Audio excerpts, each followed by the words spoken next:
what should be our go-to-market strategy, which brand has to be sold where, how exactly should I really kind of produce the different sort of segments. I'll just tell you, we have 24 different segments of the tire which we produce. Like say, in a simple terms, commercial vehicle tires, passenger vehicle tires, EV tires, and commercial mining tires, commercial tires, and so on and so forth.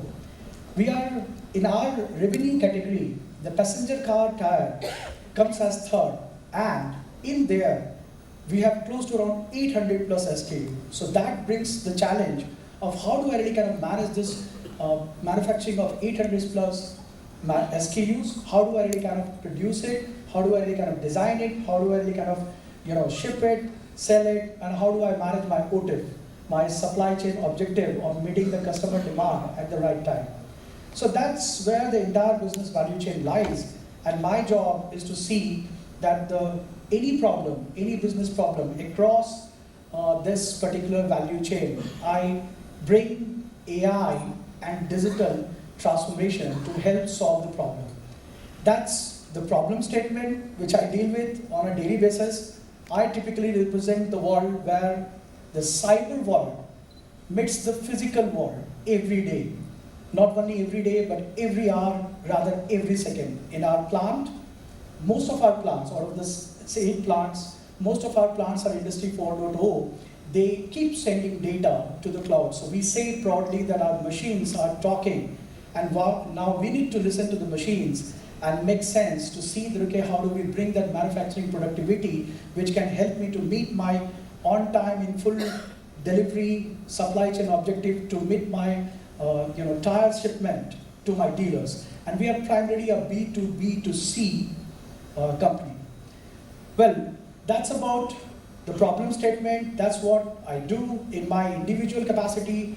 I'm basically coming from a technology background. I have my own AI community, which is Deep Hive Mind, and I have also contributed quite a lot for the deep reinforcement learning. Again, let's not get into the typical technology buzzword, but yeah, that's what I've contributed, and many of them are using it for the advancement for very many other things and all that.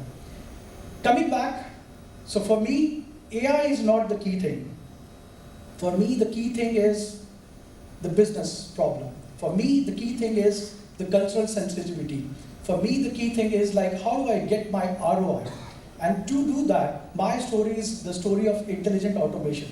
So I only think about the intelligent automation which can really meet the business purpose and get me the ROI. Because I am judged when there is a money in the book and eventually the money in the bank.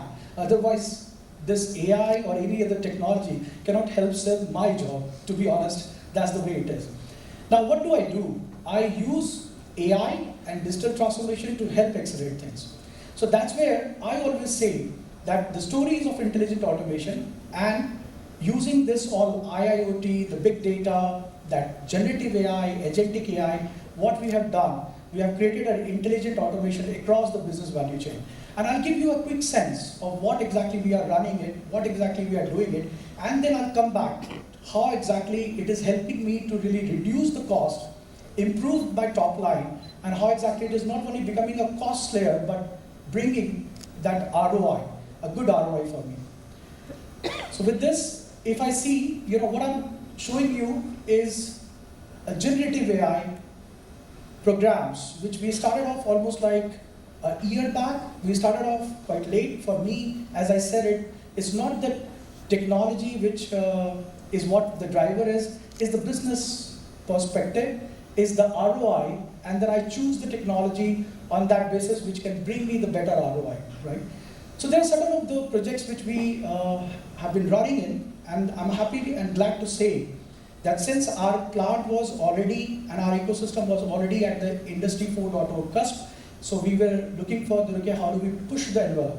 So some of the projects from the generative AI area, which we have already done it. The intent is not to talk about the projects which we have run it, how exactly we are deploying it, where exactly the success is. I'll just possibly give a glimpse. The intent is to tell you that yes, AI do bring money in the bank, AI do bring money in the book itself and all that. See, the first one is for the manufacturing productivity.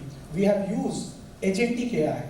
We have used agentic AI to really give the capability in the hands of our plant engineers and the plant operators to talk back to the machine data, the IIoT connected machine data, and ask the question that what can be the debottlenecking focus area so that they can improve the cycle time. All those who are from manufacturing possibly would appreciate that cycle time is one notch above than OEE or TIP. Our plants are judged on the basis of TIP, not on the basis of OEE, which is one level up. And then what we are talking about, that we have given the capability in the hands of our plant engineers to use this agentic AI solution to check and find out the debottlenecking focus area so that they can improve the cycle time, which is further level up. So that's the first one. This is a bold step towards Industry 5.0. With this, what we have been able to do, we are running it in our Chennai plant, we are now running it on our AP plant, we are going to be deploying it on our Jonjo's plant, which is in Hungary, and we are scaling it out and all that. This is something which we are dialing in for the patent. That's a manufacturing reasoner. I'll talk about how exactly it is bringing money in the book a little later. Some more views.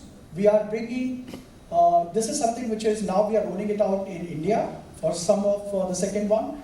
That's for our global business service. We have close to around 35 to 40 customer service agents who continue to deal with the dealers on a day-to-day basis call. We get almost like a 10,000 call per month or so, and there are lead generation call, there are typical call, there are claim calls and all that.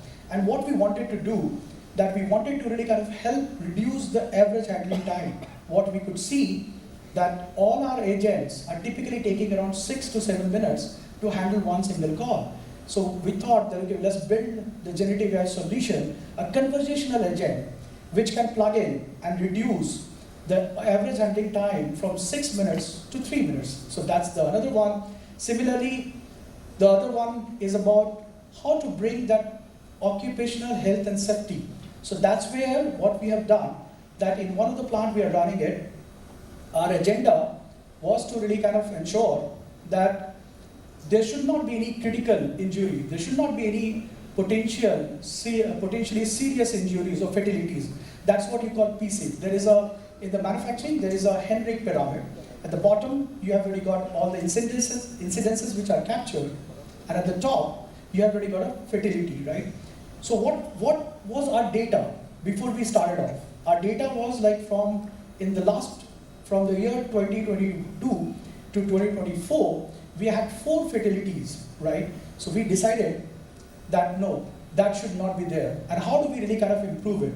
So what we decided that, okay, we'll create a system or a solution which can really improve that interaction, can engage more and more interaction, should really kind of give the capability, an autonomous capability of identifying the hazards. I'll tell you there are very many hazards which we deal with. In manufacturing, there are pneumatic hazards, electrical hazards, PPE hazards, fire hazards and so on and so forth. If you really go to our field services, there are different sort of hazards.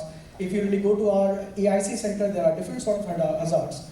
And all what we wanted, an autonomous system which can really do the analysis of the hazard, identify the hazard, classify the hazard, and not only do this all, but give us a preventive measure as well. So that's what we did it with the generative AI. This is something now being championed in one of the plant with 100 R quality champion personals, right?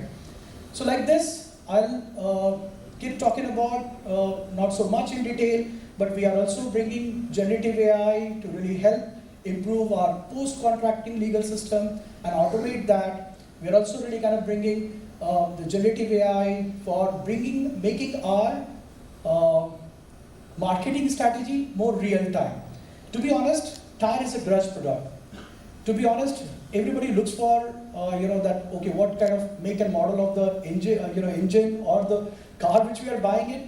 Tire you really see when you really get in a trouble, right? So what happens that, okay, we need to really kind of make our marketing, our intention is how do we create the desirability in a grudge product itself. And that's where we wanted to really kind of bring that generative AI. This is still, I'll say this one is still in the prototype mode. We are yet to try it out. We are trying with some of the dealers. We are trying with some of our auto enthusiast, reviewer and all that, yet to be released and all that. So Again, I'll not go into a lot of those things which we are doing it, but I wanted to give one message.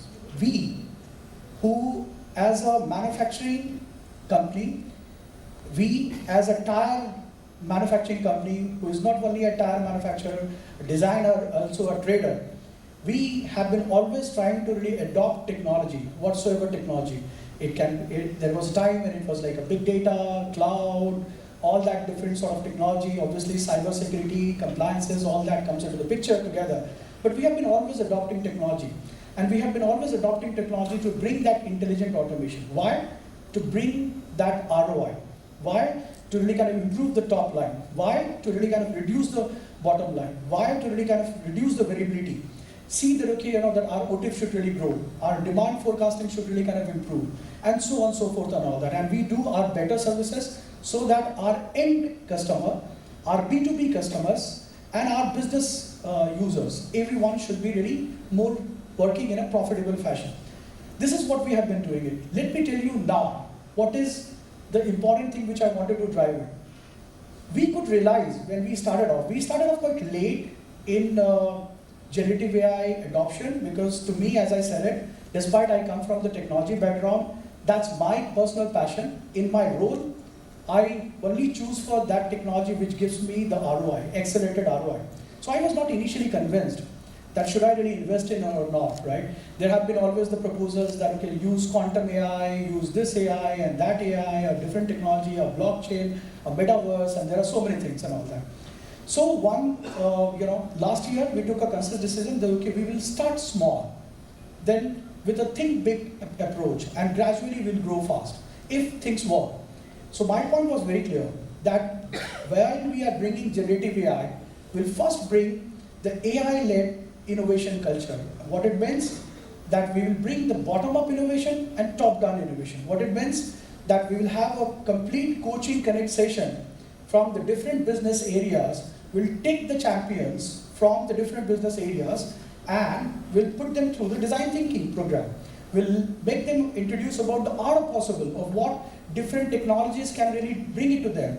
And we will ask them, so the top down in the sense the leadership, from the business perspective, the bottom up means, let's say that, okay, the plant engineers, the plant operators, or maybe the customer field services, maybe my sales team and all that. So we brought them in together and said that, okay, think about your problem statements. What is the problem statement which you want to really kind of deal with? Think critically. Redefine the problem statement, rediscover the problem statement, ideate your problem statement and all that, and experiment some of the solution which is more of an experimentative kind of picture and all that. We did that for almost like 6 to 7 months, and then that's where we picked up some of the business problem statement with that yes, there is a value to it. We did that ROI, we did that target benefit to it, we had our KPIs very well set, and then we started off. We started off with a prototype. So that's where I think in the previous slide, I was showing you that, okay, we started with a prototype, then we moved on to the POC, then we moved on to the, go live mode and all that. So there were multiple stage gate mechanisms. The important point is that we decided to really go very consciously to start this adoption of newer technology, which is more with the culture innovation, bringing that AI first innovation culture in our bottom-up pyramid and the top-down pyramid. Then what we did, that, okay, we picked up the problem statement, and then what we did, that, okay, we started identifying the target benefits. Target benefits in terms of throughput, in terms of performance, in terms of sustainability, cost, or whatever it is and all that. And then we prioritized it and we started working on. And that's where some of the generative AI use cases which I'm talking about here, like manufacturing reasoner, that's where it has become successful. It has become successful because the business users have adopted it, because the problem statement has come from the business user, not only from the top, but also from the bottom part of the business users itself and all that. So that's where I could really realize that AI or generative AI or agentic AI, I mean, there are different things. I will not really get into how agentic AI is different than the RAG or some other technologies and all that. But I could really realize that, okay, yes, in our case, in our humble capacity, we could realize it, that yes, you can start small, and what it means that, okay, you don't need a massive investment to get started with. You don't have to wait for 1 year long time to get the ROI, and that's where I really appreciated generative AI. That okay, give me a quick turnaround with a prototype, and it was so exciting for me to see that I could see the value. I could smell that. To me, it's like I want to smell the money in the book, and yes, it was. I could really smell that. Then I could see that okay, it's not so very complex if you have really got an open innovation ecosystem. What it means that don't do innovation just doing innovation in-house. Try to really kind of bring partners to really help you innovate.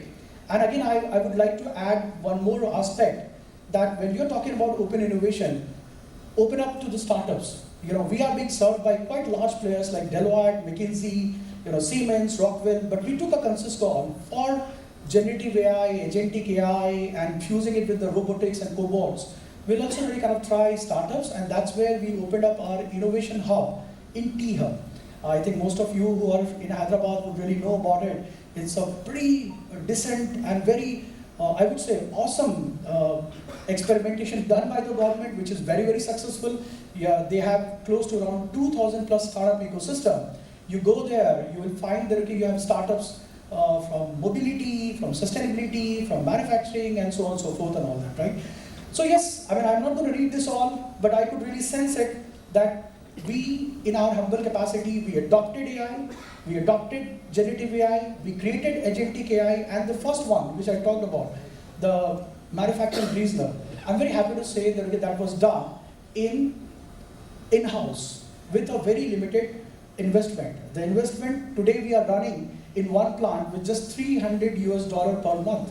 So, and that's a pretty good reasoner. Reasoner in the sense it is helping find almost the debottlenecking focus area in a very automated machine. What earlier it used to be taking almost like 10 to 11 hours per scenario on a IIoT connected dashboard by doing the analysis. Now it is taking almost like 10 minutes. So my plant engineers are able to really kind of act fast, seize the problem, and they are using Poka-Yoke to really not only seize the problem but are trying to get towards error prevention.